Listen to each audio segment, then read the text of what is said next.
Un drone de l'OTAN verrouille sa cible, un missile tombe, et pourtant, le président reste en vie ce matin-là.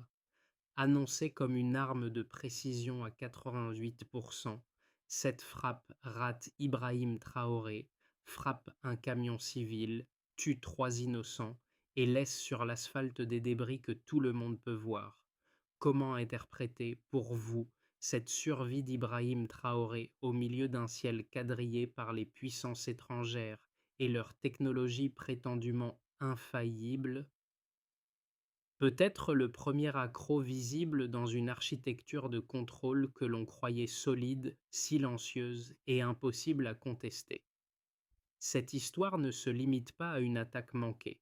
Elle dévoile un basculement dont les conséquences dépasseront largement le Burkina Faso. Dans cette séquence où chaque décision compte, l'enjeu central apparaît clairement. Comprendre comment une erreur militaire déclarée peut devenir une fenêtre stratégique de 10 à 12 mots pour redessiner l'équilibre des pouvoirs en Afrique. Ce que l'Occident nomme une défaillance technique s'est transformé, aux yeux de millions d'Africains, en signal d'alarme sur la fragilité des rapports de force et sur la vulnérabilité des États soumis à la surveillance permanente des puissances étrangères. Mais une question s'impose déjà en toile de fond. Si une frappe censée être infaillible échoue, qu'est-ce que cela révèle sur l'écart entre le récit officiel et la réalité opérationnelle? Et surtout, que peut-il advenir lorsque la transparence, l'unité régionale et la maîtrise de l'information deviennent les seules armes capables de rivaliser avec les technologies de précision? Dans les prochaines minutes, nous allons dérouler la chaîne causale qui explique pourquoi cet événement n'est pas un incident isolé, mais un moment charnière pour tout un continent. Deux éléments cruciaux émergent dès les premières heures suivant l'attaque: les données radar horodatées à 10h42 et la trajectoire satellitaire confirmant la présence du MQ-9 Reaper. Ces deux pièces, impossibles à contester, constituent la première brèche dans le récit occidental et imposent une lecture entièrement nouvelle de l'événement qui a visé Ibrahim Traoré.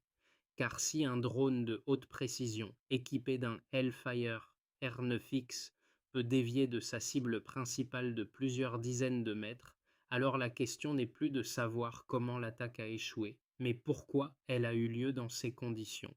Autour d'Ibrahim Traoré, la situation se recompose immédiatement. Le convoi discret, le déplacement matinal vers une zone stratégique du Nord, le choix de n'utiliser ni blindés lourds ni escorte ostentatoire.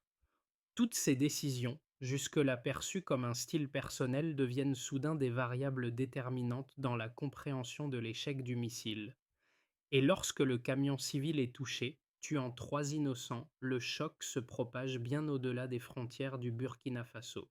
À ce moment précis, trois couches d'informations se superposent. D'abord, la couche technique: signature radar, matériaux du missile, captation optique.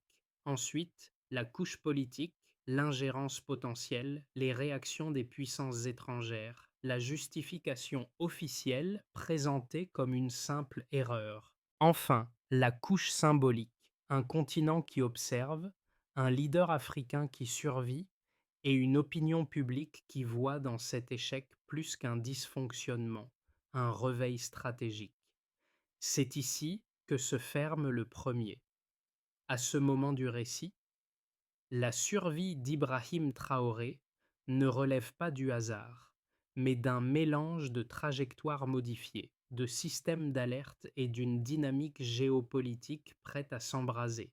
Et si l'Afrique y voit un signal, c'est parce que cet incident réunit toutes les caractéristiques des tournants historiques. Un fait brut, un mensonge qui s'effrite et une vérité qui commence à émerger au grand jour.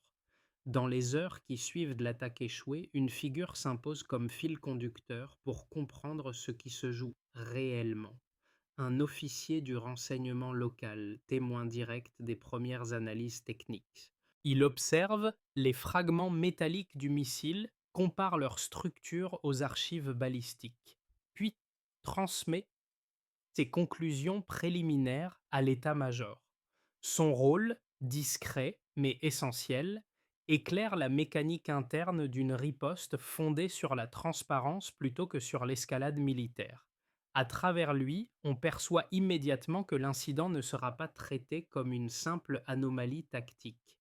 Un second témoin, un conducteur de transport civil qui circulait non loin du camion touché, raconte comment le bruit sec de l'impact a résonné dans la zone avant que la fumée ne recouvre la route. Son témoignage, relayé rapidement par les radios communautaires, ancre l'événement dans la réalité quotidienne. Ce n'est pas seulement une frappe ratée, mais un épisode qui bouleverse des vies ordinaires et alimente un débat régional naissant. Ces deux récits, l'un issu du cœur technique de la défense, l'autre de la vie civile, convergent vers une conclusion provisoire. La frappe ne peut pas être interprétée comme un accident isolé. La précision attendue de l'arme et la trajectoire observée suggèrent une volonté d'atteindre une cible de haute importance. Dès lors, une question domine. Quelle marge de manœuvre reste-t-il à un pays africain lorsqu'un tel événement expose les limites de sa souveraineté aérienne? Une interrogation brève mais décisive. Ce que cela implique, cet incident redéfinit immédiatement le rapport de force régionale. Tout commence à l'aube lorsque Ibrahim Traoré quitte Ouagadougou pour une mission discrète vers le nord du pays. Pas de sirène, pas de blindés, pas d'escorte lourde, juste un convoi resserré, choisi pour passer sous les radars habituels. La zone est sensible, les jours précédents ont montré une activité inhabituelle dans l'espace aérien, mais rien n'indique encore que cette matinée va devenir un point de bascule. À 9h08, un premier signal faible apparaît sur le radar d'une base militaire partenaire. Trop petit pour un appareil habité, trop stable pour un oiseau, trop lent pour être un jet reconnu. L'observateur hésite, classe la trace comme non identifiée, puis la note dans le registre. À 10h12, la signature devient plus nette.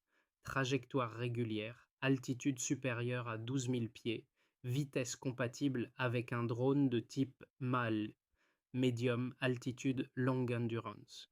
C'est à ce moment que l'équipe de surveillance réalise que la présence est anormale. Elle tente une triangulation, mais les interférences brouillent partiellement la lecture. Pendant ce temps, le convoi avance, ignorant la menace invisible qui vient de franchir la première barrière. À 10h32, les analystes identifient un code thermique correspondant aux caractéristiques d'un MQ-9 Reaper. L'information remonte en urgence, mais le délai est étroit. Le drone bascule en mode d'attaque. La décision de tir est prise quelque part, loin de la zone, probablement depuis une base occidentale installée hors du continent.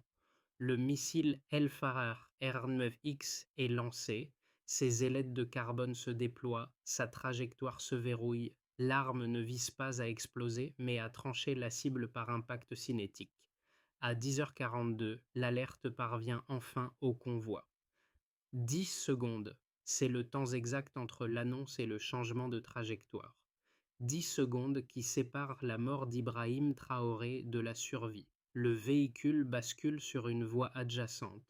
Le missile corrige son cap trop tard. Il percute un camion civil. 3 personnes meurent instantanément. Le souffle, la poussière, le silence. Et puis les cris. Le choc se propage immédiatement. Les radios locales parlent d'une explosion mystérieuse. Les premiers soldats sur place découvrent les débris du missile, reconnaissent les marques de fabrication, comprennent que ce qu'ils voient n'est pas une arme artisanale. La nouvelle remonte au palais présidentiel en moins de 20 minutes. Ibrahim Traoré est déjà informé. Il ordonne 2 actions simultanées: sécuriser la zone et extraire le maximum de preuves avant toute altération. Le climax se joue ici, dans ce choix rapide, ne pas répondre par la colère, mais par la méthode. Les images satellites sont récupérées, les fragments métalliques scellés, les relevés radars consolidés.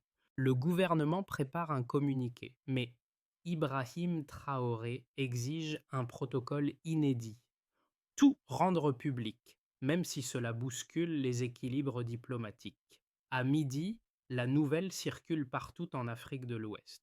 Ce qui n'était qu'un tir manqué devient une onde politique. Les voisins observent, les chancelleries qui s'inquiètent, les opinions s'enflamment. Et lorsque la poussière retombe, un constat domine. La frappe n'a pas échoué par hasard. Elle a échoué malgré tout. Et c'est précisément ce malgré tout qui ouvre une nouvelle ère. Le premier constat repose sur un écart mesurable.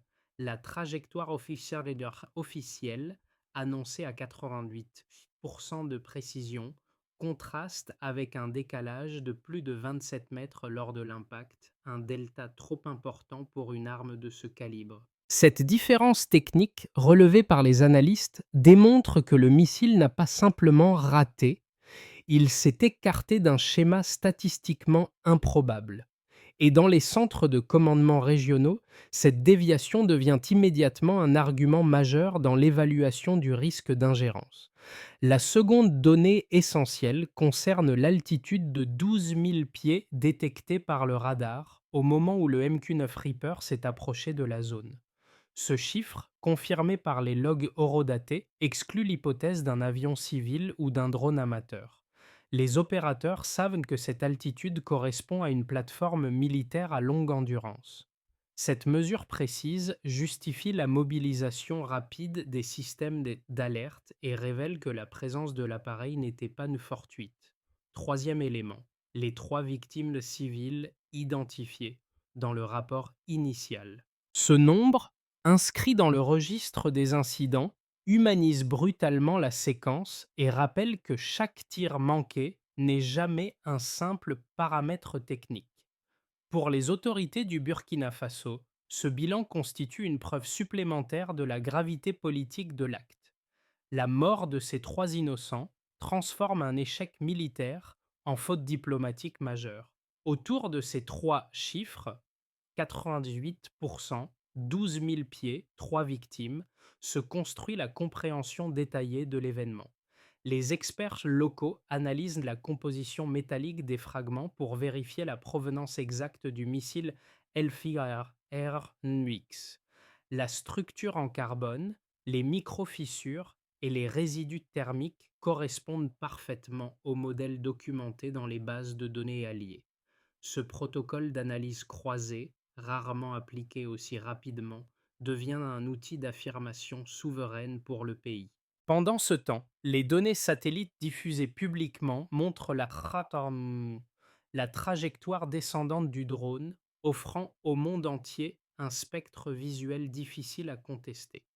Chaque image devient une pièce dans la démonstration voulue par Ibrahim Traoré, prouver, sans outrance mais sans silence, que l'attaque n'a rien d'un accident isolé.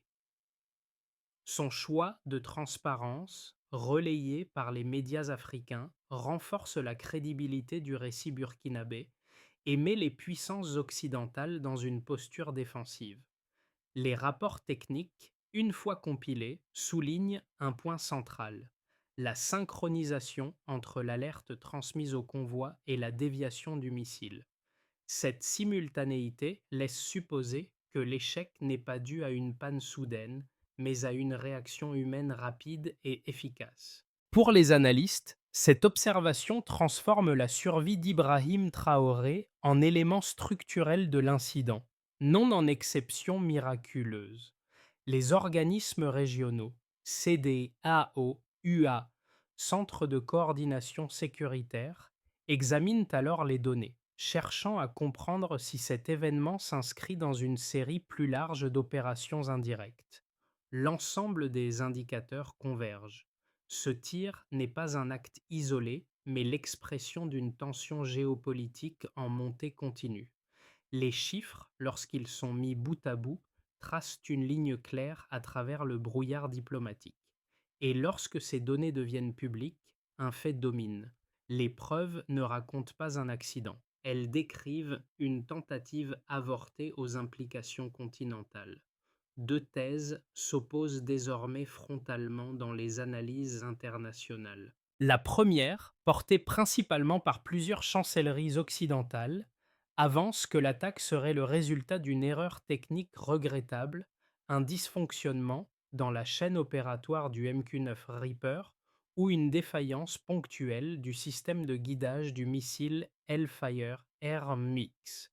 Selon cette lecture, le drone aurait suivi une procédure standard et la déviation finale ne reflèterait qu'un incident isolé, sans intention politique directe.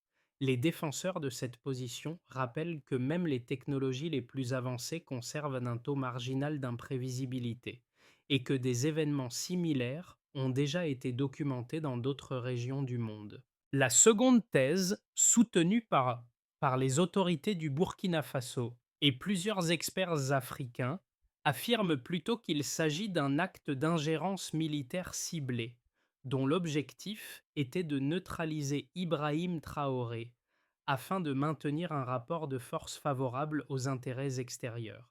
Cette lecture se fonde sur la précision statistique habituelle du missile, sur la trajectoire constante du drone et sur la présence d'images satellites montrant un vol contrôlé et non erratique. L'enchaînement des faits est perçu comme trop cohérent pour être attribué au hasard. Pour évaluer ces deux récits, il faut revenir aux éléments concrets réunis dans les jours suivant l'incident. Fragments du missile, horodatage radar, trajectoire satellitaire, témoignages militaires. Tous convergent vers une conclusion technique simple. La marge d'erreur enregistrée dépasse largement les scénarios d'accident reconnus, ce qui fragilise la première thèse. En outre, le choix de rendre publiques toutes les preuves renforce la crédibilité de la version burkinabé, car la transparence réduit statistiquement la probabilité de manipulation.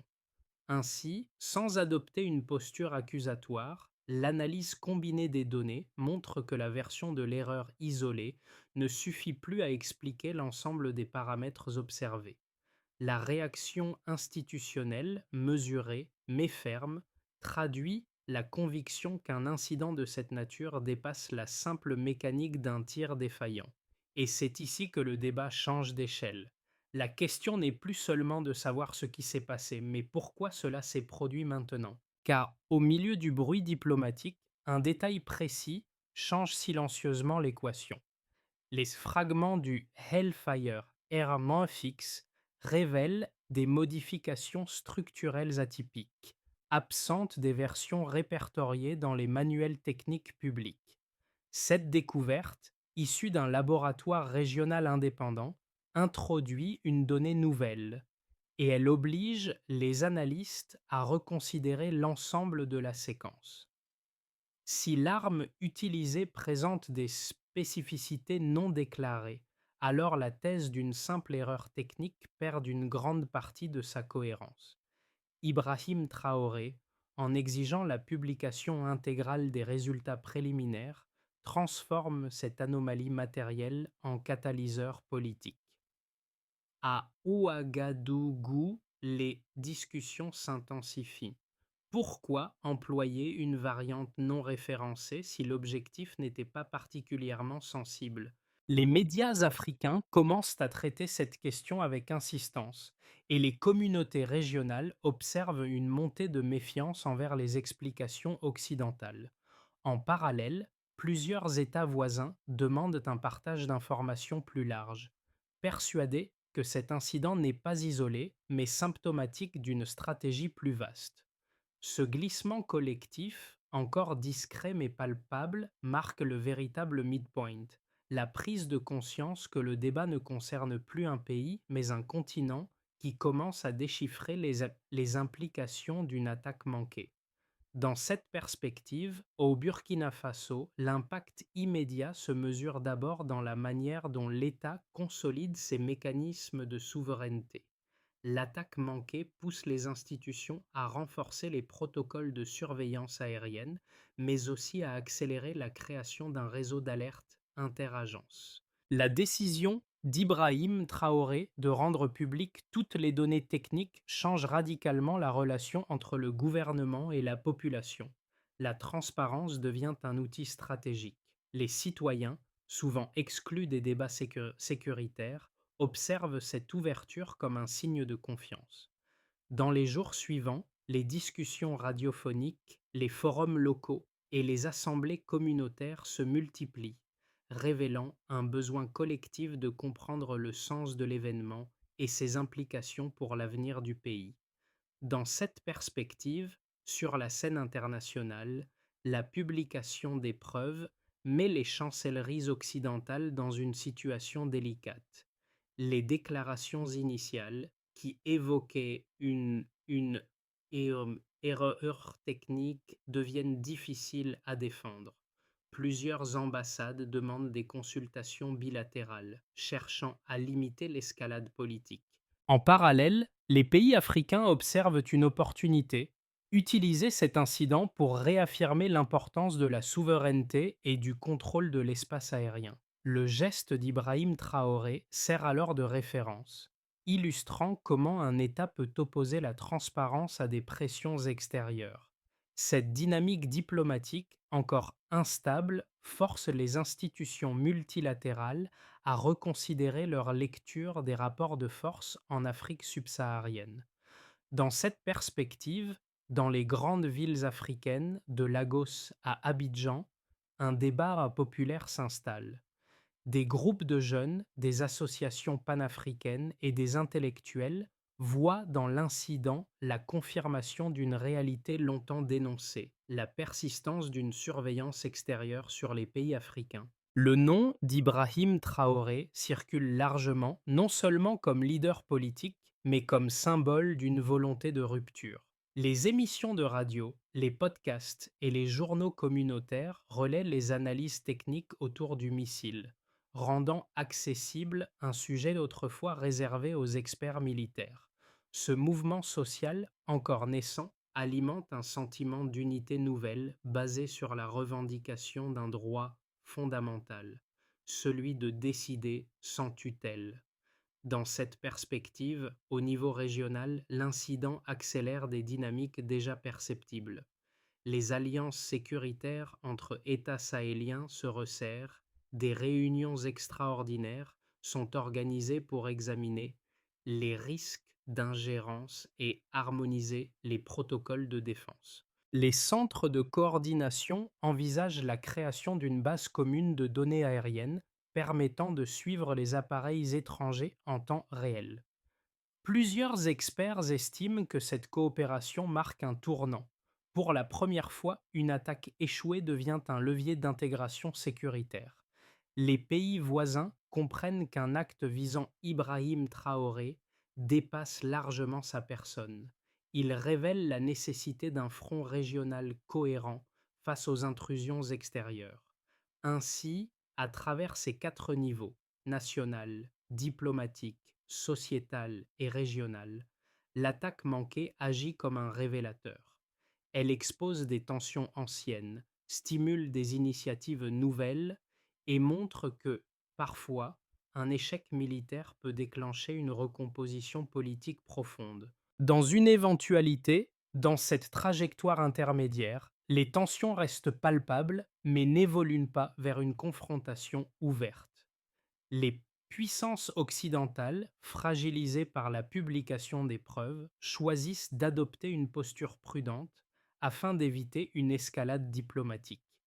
Le Burkina Faso continue de consolider ses capacités de surveillance aérienne, tout en développant des partenariats régionaux modérés.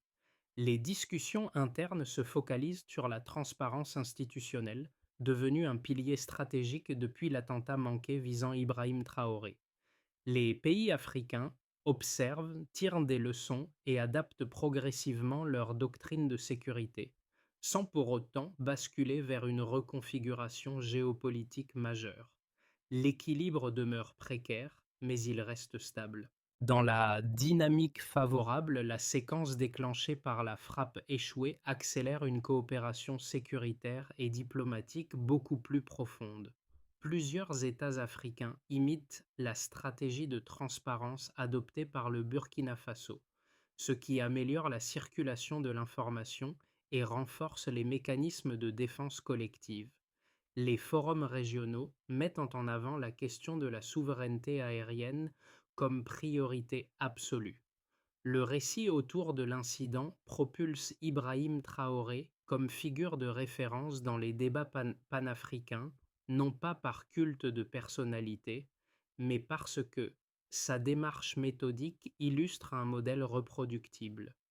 L'Afrique y gagne en autonomie, en cohérence stratégique et en visibilité internationale. Dans le tableau le plus sombre, les puissances occidentales réagissent aux révélations par une intensification de leurs leviers politiques, économiques ou militaires. Certaines sanctions sectorielles apparaissent, ciblant des domaines sensibles pour créer une pression graduelle sur le Burkina Faso. Quelques pays africains, craignant les répercussions, adoptent des positions divergentes, ce qui fragilise l'unité régionale. Les tensions médiatiques s'accentuent et l'incident initial devient le prétexte à une nouvelle phase de jeu d'influence. Ibrahim Traoré maintient sa ligne de transparence, mais les marges de manœuvre se réduisent dans un environnement international plus agressif. Ce scénario n'implique pas une rupture totale, mais une période prolongée d'instabilité diplomatique. En prolongeant la réflexion face à ces trois trajectoires possibles, l'approche la plus lucide consiste à analyser les événements non comme des fatalités, mais comme des systèmes ouverts, où chaque décision politique, chaque publication de données et chaque coordination régionale influence directement l'évolution des tensions. À ce stade, l'incident n'est plus seulement un dossier militaire ou diplomatique. Il devient un miroir dans lequel différentes catégories de citoyens projettent leurs inquiétudes et leurs aspirations. Pour le groupe A, celui des jeunes urbains, l'affaire met en lumière la question de l'autonomie technologique. Beaucoup découvrent l'importance des systèmes de surveillance, de la maîtrise de l'information et du rôle que peuvent jouer les données publiques dans l'équilibre des pouvoirs. Cette génération, très connectée, voit dans la démarche de transparence une preuve que la modernisation ne passe pas uniquement par l'aide extérieure, mais aussi par la capacité d'un État à produire et partager ses propres preuves. Pour le groupe B, constitué des travailleurs et des familles vivant hors des grandes villes, l'impact est d'une autre nature. L'accident ayant touché un camion civil renvoie ces communautés à la fragilité de leur quotidien. Ils perçoivent l'événement comme un rappel que les tensions géopolitiques peuvent traverser leur vie sans préavis.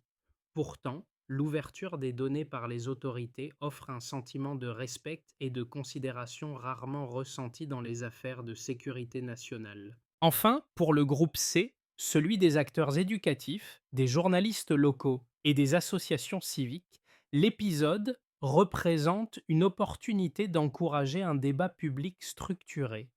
Ils utilisent les preuves rendues accessibles pour expliquer les enjeux de souveraineté, de responsabilité internationale et de gestion de crise.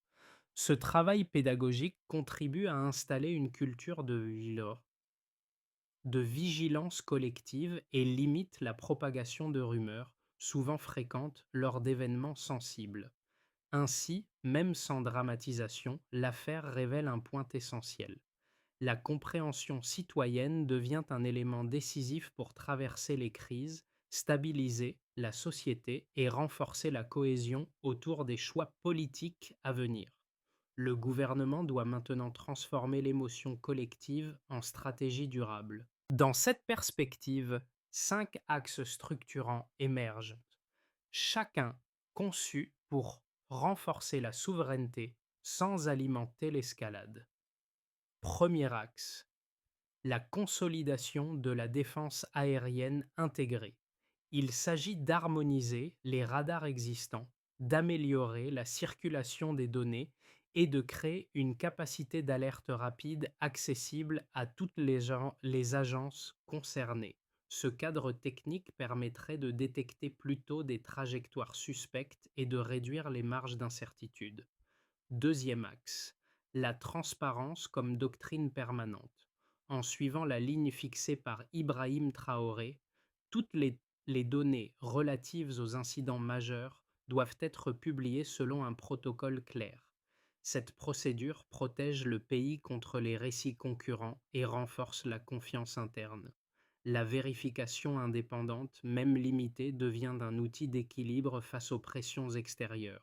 Troisième axe, la formation technique locale. L'objectif est de multiplier les compétences nationales en balistique, cybersécurité et analyse satellitaire. En élargissant le vivier d'experts, l'État réduit sa dépendance et améliore la qualité des enquêtes futures. Les universités peuvent jouer un rôle central dans cette montée en compétences. Quatrième axe, la coordination régionale. Les États sahéliens disposent déjà de forums sécuritaires, mais ceux-ci nécessitent une mise à jour opérationnelle. Le partage en temps réel des trajectoires aériennes suspectes devient un impératif stratégique. Une base de données commune, même minimaliste, renforcerait la dissuasion. Cinquième axe, la communication citoyenne. Les populations doivent recevoir une information claire, régulière et structurée.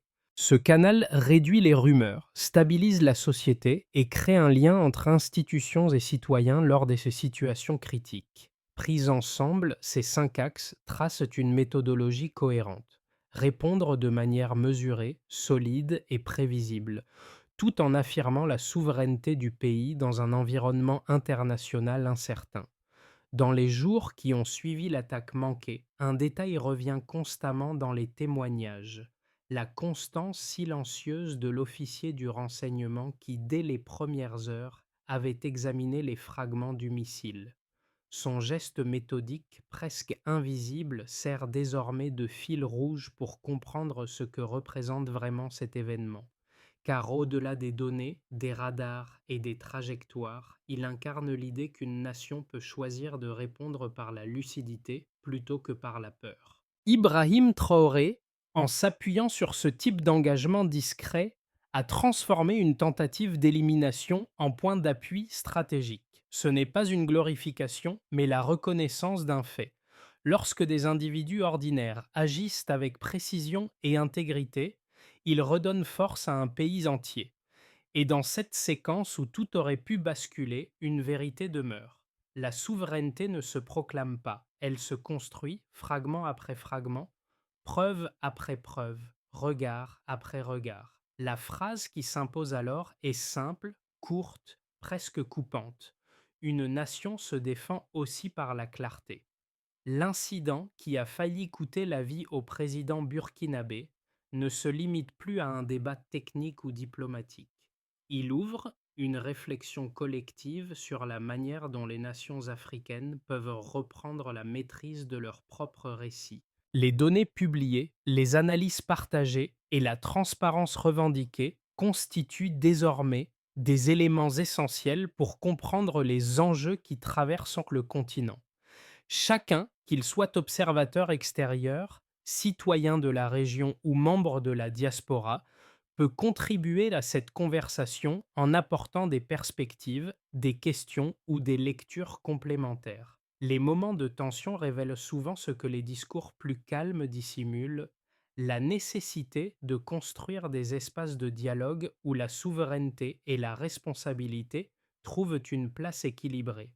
Alors, face à ce tournant, une interrogation demeure ouverte. Comment imaginez-vous l'évolution de la souveraineté africaine dans un monde où la transparence devient une arme stratégique à part entière? Vos réflexions, vos analyses et vos échanges peuvent enrichir ce débat essentiel. À vous de prendre la parole.